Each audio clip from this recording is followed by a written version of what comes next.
जय श्री कृष्णा, राधे राधे। आप सभी भक्तों का आपके अपने YouTube चैनल श्री कृष्ण दीवानी में हार्दिक स्वागत है। आज आप सुन रहे हैं ज्येष्ठ मास महात्म्य का 3रा अध्याय। सर्वप्रथम भगवान का स्मरण करते हुए आप सभी मेरे साथ बोलिए। शांताकारं भुजगशयनं पद्मनाभं सुरेशं विश्वधारं गगनसदृशं मेघवर्णं शुभांगं लक्ष्मीकान्तं कमलनयनं योगिभिर्दयानगमयं वन्दे विष्णुं भवभयहरं सर्वलोकैकनाथम्। ओम नमो भगवते वासुदेवाय। ओम त्रिविक्रमाय नमो नमः। स्कंद जी मुनियों से कहने लगे कि हे मुनियों, अब मैं तुमसे ज्येष्ठ मास के दिनों में सुना जाने वाला ज्येष्ठ मास का संपूर्ण जलदान का महात्म्य कहता हूँ। आप ध्यानपूर्वक श्रवण करें।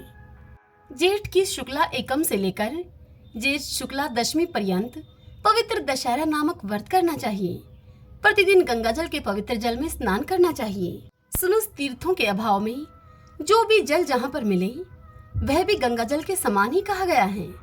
इन 10 दिनों में जो स्नान करता है वह मनुष्य 100 जन्मों के इकट्ठे किए हुए 10 प्रकार के पापों से मुक्त हो जाता है। इसमें कुछ भी अन्याय नहीं है।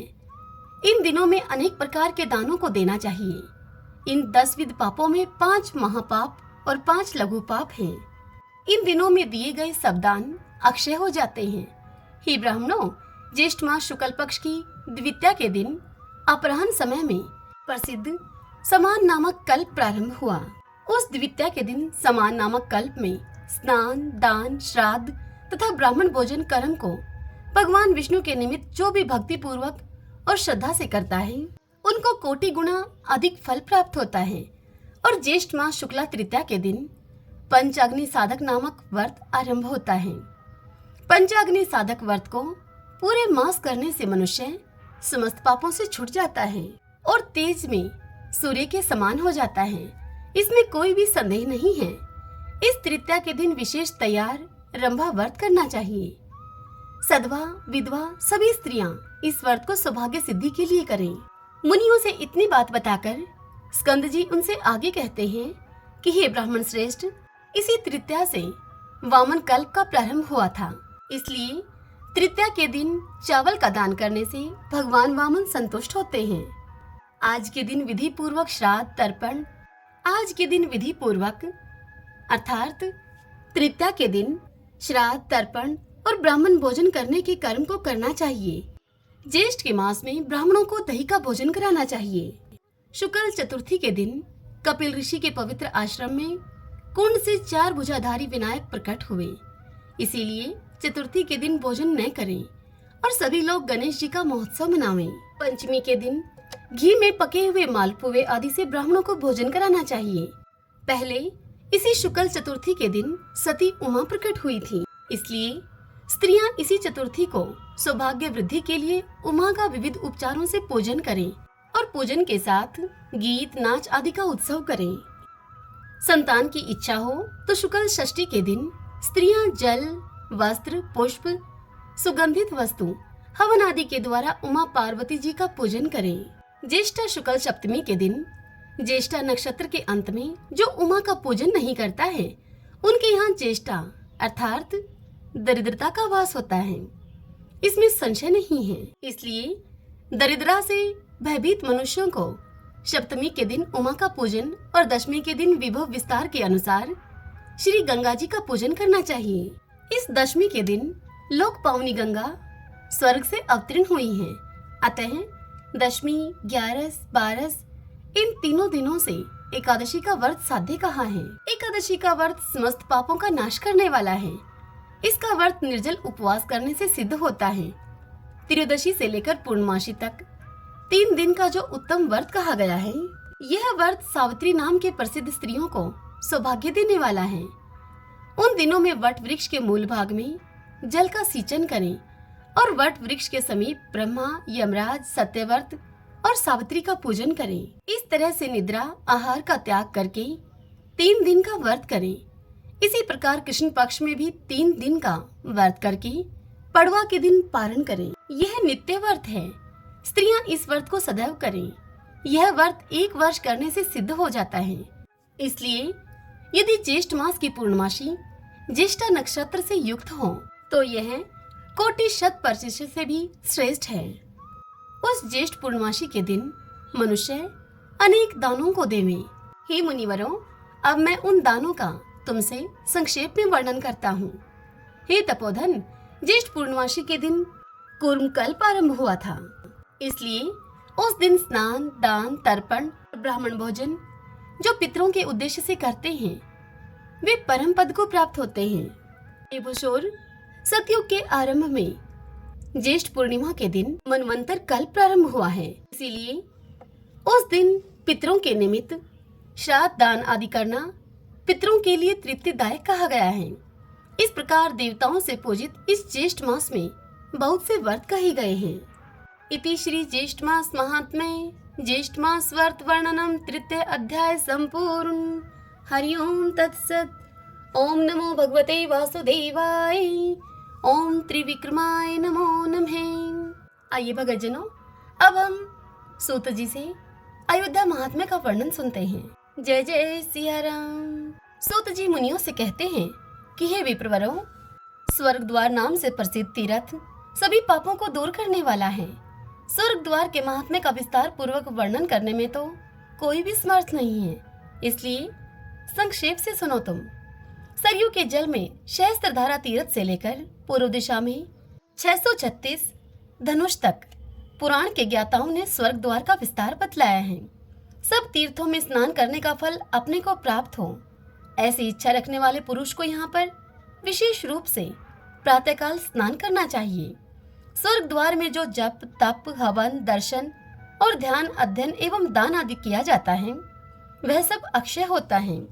सहस्त्रों जन्मांतरों में पहले जो पाप संचित किया गया है वह स्वर्ग द्वार में प्रवेश करने मात्र से तत्काल ही नष्ट हो जाता है।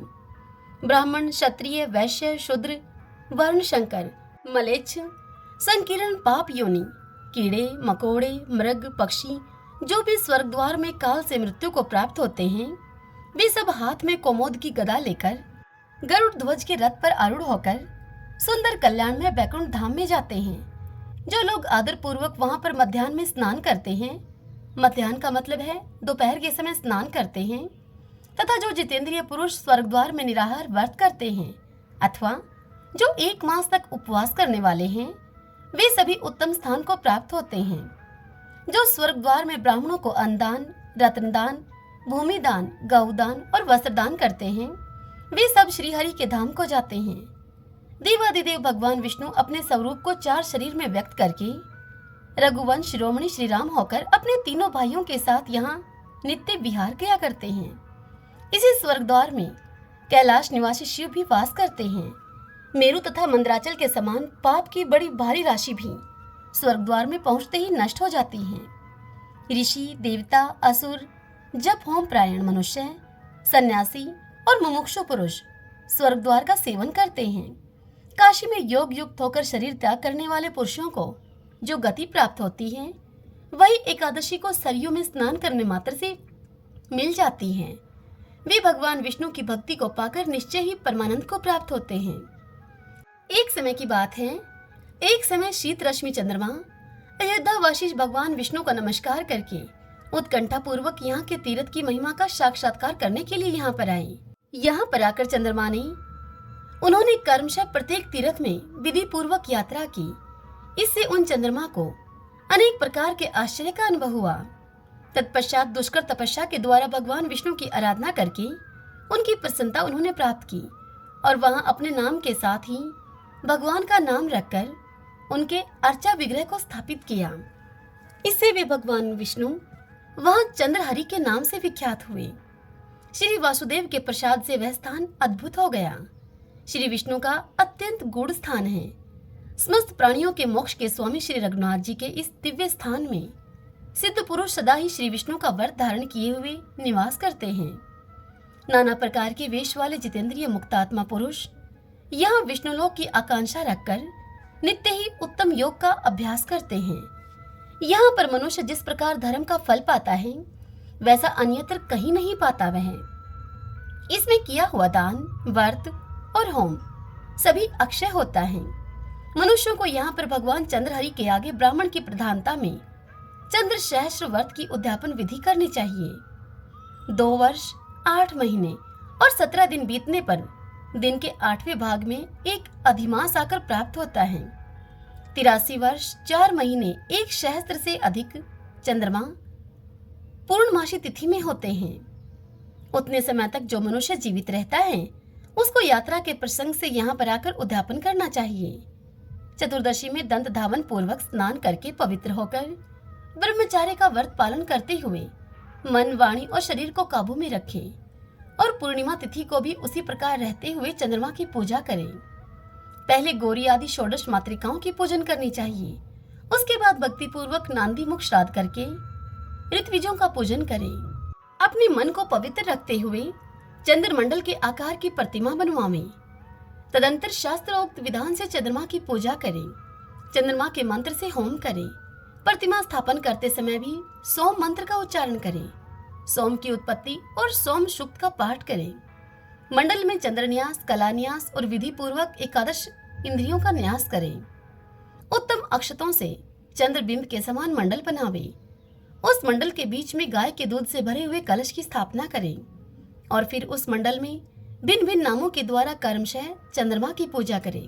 चंद्रमा की पूजा करते समय चंद्रमा के भिन्न भिन्न नामों का इस प्रकार से उच्चारण करें और कहे, हिमांशवे नमः, सोमचंद्राय नमः, चंद्राय नमः, विधवे नमः, कुमुद बंधवे नमः, सुधांशवे नमः, सोमाय नमः, औषधिशाय नमः, अब्जाय नमः, मृगांकाय नमः, कलानिधे नमः, नक्षत्रनाथाय नमः, सर्वरीपतये नमः, जवात्रकाय नमः, दिविजराजाय नमः, चंद्रमसे नमः। इस प्रकार इन 16 नामों से कर्मशः चंद्रमा का सत्वन करें। तदंतर पवित्र चित्त होकर शंख में जल, फल, फूल और चंदन लेकर निम्नांकित मंत्र के द्वारा विधि पूर्वक अर्घ्य दे। अर्घ्य का मंत्र इस प्रकार है, नमस्ते मास मासान्ते जयमान पुनः पुनः ग्राणा अर्घ्यम शशांकम तव रोहिण्या सहितो मम।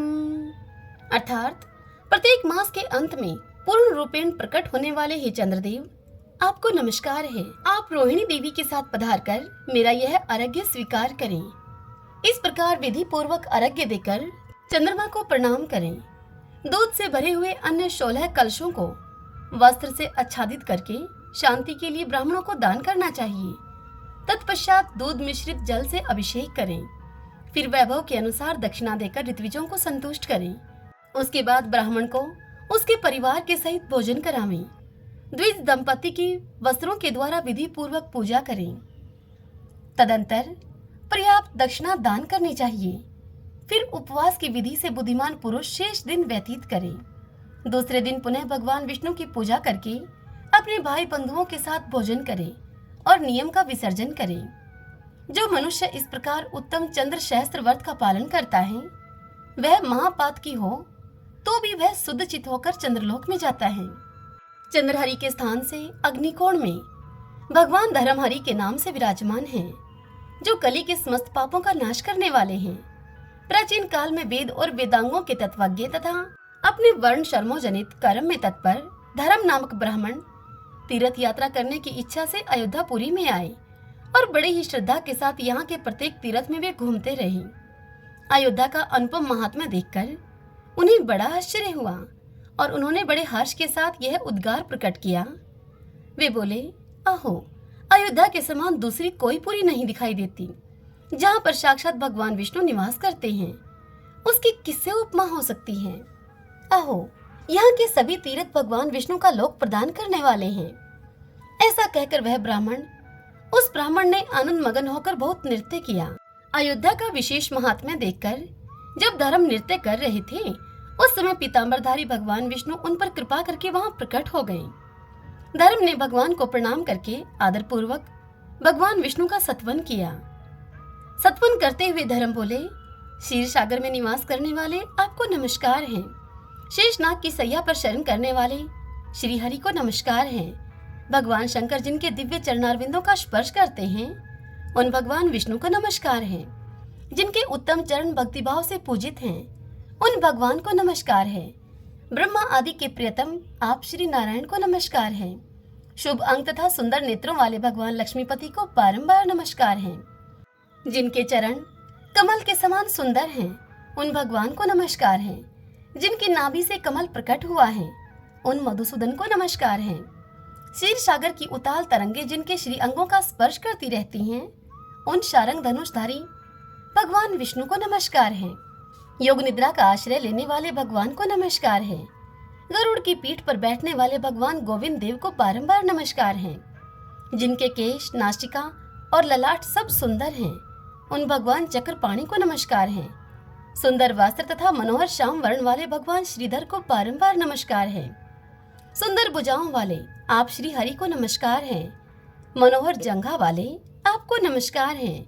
सुंदर वस्त्र, सुंदर दिव्य वेश और सुंदर विद्या वाले आप भगवान गदाधर को नमस्कार हैं। शांत स्वरूप वामन रूपधारी केशव को बारंबार नमस्कार है। जिन्हें धर्म प्रिय है, उन पीतांबरधारी आप भगवान विष्णु को नमस्कार हैं। धर्म के द्वारा स्तुति की जाने पर संपूर्ण जगत के स्वामी भगवान लक्ष्मीपति ने प्रसन्न होकर उस ब्राह्मण से कहा कि हे धर्म, मैं तुम्हारे इस स्तोत्र से बहुत ही प्रसन्न हूँ। उत्तम व्रत का पालन करने वाले हे धर्मज्ञ धर्म, जो भी तुम्हारे मन को प्रिय हो, कोई मुझसे ऐसा वरदान मांगो। जो मनुष्य इस स्तोत्र के द्वारा मेरी स्तुति करेगा, वह सब कामनाओं को प्राप्त कर लेगा। भगवान विष्णु की यह बात सुनकर ब्राह्मण धर्म बोले, हे भगवान, हे देव देव जगतपते, हे जगत गुरु, यदि आप मुझ पर प्रसन्न हैं, तो मैं यहाँ आपकी स्थापना करूंगा। एवं अस्तु कहकर सर्वव्यापक भगवान विष्णु धर्महरि के नाम से वहां प्रसिद्ध हुए। भगवान धर्महरि का स्मरण करने मात्र से मनुष्य मुक्त हो जाता है। कितनी ही चिंता से व्याकुल क्यों न हो, यदि सरयू जी के जल में स्नान करके मनुष्य भगवान धर्महरि का दर्शन करता है, तो वह सभी पापों से मुक्त हो जाता है। जहाँ साक्षात भगवान विष्णु आदर पूर्वक निवास करते हैं, अतः मनुष्य इसकी महिमा का वर्णन नहीं कर सकता। आषाढ़ माह के शुक्ल पक्ष की एकादशी तिथि में वहां की वार्षिक यात्रा विधि पूर्वक संपन्न करनी चाहिए। स्वर्ग द्वार में स्नान करके भगवान धर्महरि का दर्शन करने से मनुष्य सभी पापों से शुद्ध होकर भगवान विष्णु के धाम में निवास करता है। धर्महरि से दक्षिण दिशा में सोने की उत्तम खान है, जहाँ पर कुबेर ने राजा रघु के भय से सोने की वर्षा की थी। पूर्व काल में इक्ष्वाकु वंश की कीर्ति को बढ़ाने वाले राजा रघु अपनी उदार भुजाओं के बल से संपूर्ण भूमंडल पर शासन किया करते थे। उनके प्रताप से संतप्त हुए शत्रु वर्ग के लोग उनके उत्तम यश का वर्णन करते थे। प्रजाओं का न्याय पूर्वक पालन करने वाले उस नीतिमान राजा ने अपने यश के प्रवाह से दसों दिशाओं को उज्जवल प्रभा से आलोकित कर रखा था। उन्होंने दिग्विजय यात्रा के कर्म से बहुत अधिक धन का संग्रह किया था। घर लौटकर उन्होंने यज्ञ के लिए उत्सुक होकर अपनी वंश परंपरा के योग्य कर्म को किया और निर्मल बुद्धि का परिचय दिया। वशिष्ठ मुनि से आज्ञा लेकर राजा रघु ने वामदेव, कश्यप तथा अन्य मुनिवरों को, जो कि अनेक प्रकार के तीर्थों में निवास किया करते थे, एक विनयशील ब्राह्मण के द्वारा उनको बुलवाया। प्रज्वलित अग्नि के समान तेजस्वी उन सभी मुनियों के वहां उपस्थित होने का समाचार पाकर शत्रु विजयी महायशस्वी रघु स्वयं ही राजभवन से बाहर निकले और उन सबके सामने नतमस्तक होकर यज्ञ की सिद्धि के लिए एक धर्म युक्त वचन उन सब से बोले और कहने लगे कि हे मुनिवरों, मैं यज्ञ करना चाहता हूँ, इसके लिए आप मुझे आज्ञा प्रदान करें। राजा रघु की यह बात सुनकर मुनिवर उनसे बोले, हे राजन, विश्वजीत नामक यज्ञ सभी यज्ञों में उत्तम है। इस समय उसी यज्ञ का आप यत्न पूर्वक अनुष्ठान कीजिए।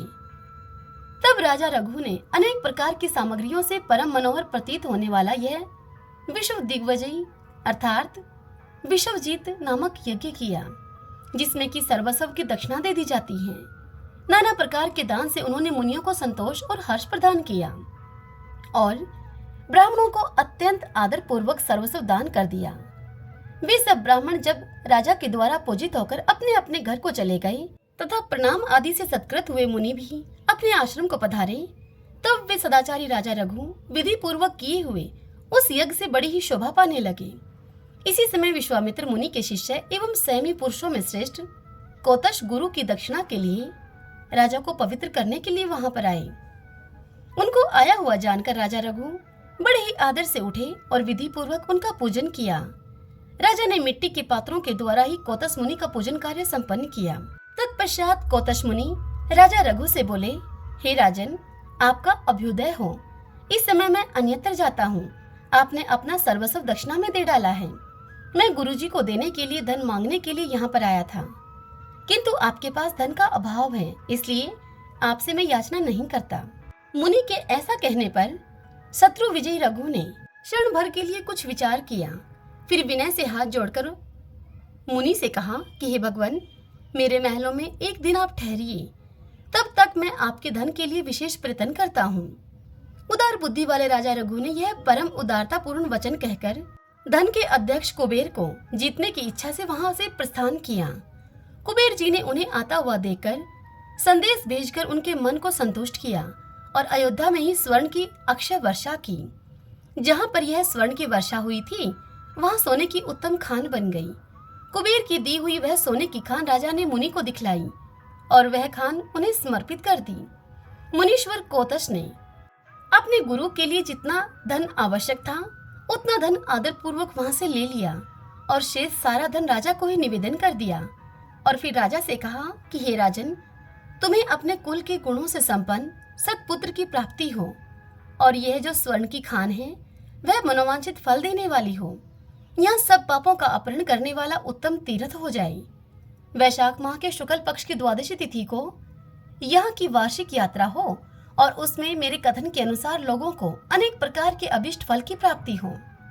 इस प्रकार राजा को वरदान देकर संतुष्ट चित्त वाले कौतस मुनि अपना कार्य सिद्ध करने के लिए उत्कंठा पूर्वक गुरु के आश्रम पर चले गए। हरि ओम तत्सत। ओम नमो भगवते वासुदेवाय।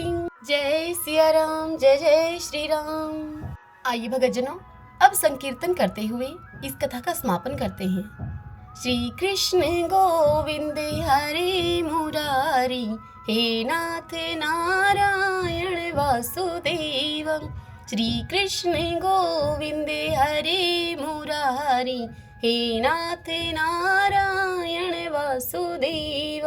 श्री कृष्ण गोविंद हरे मुरारी, हे नाथ नारायण वासुदेव। श्री कृष्ण गोविंद हरे मुरारी, हे नाथ नारायण वासुदेव। श्री कृष्ण गोविंद हरे मुरारी, हे नाथ नारायण वासुदेव। आशा करती हूँ आज की यह कथा आप सभी को पसंद आई होगी। यदि ऐसा हो तो वीडियो को आप लाइक करें और कमेंट बॉक्स में ओम नमो भगवते वासुदेवाय लिखें। और यदि आप मुझे पहली बार सुन रहे हैं तो हमारे चैनल श्री कृष्ण दीवानी को आप सब्सक्राइब कर लीजिएगा। बेल आइकन के बटन को भी हिट कर लीजिएगा ताकि हमारे आने वाले सभी नए वीडियोस की जानकारी सबसे पहले आप तक पहुंच सके। हरे कृष्णा।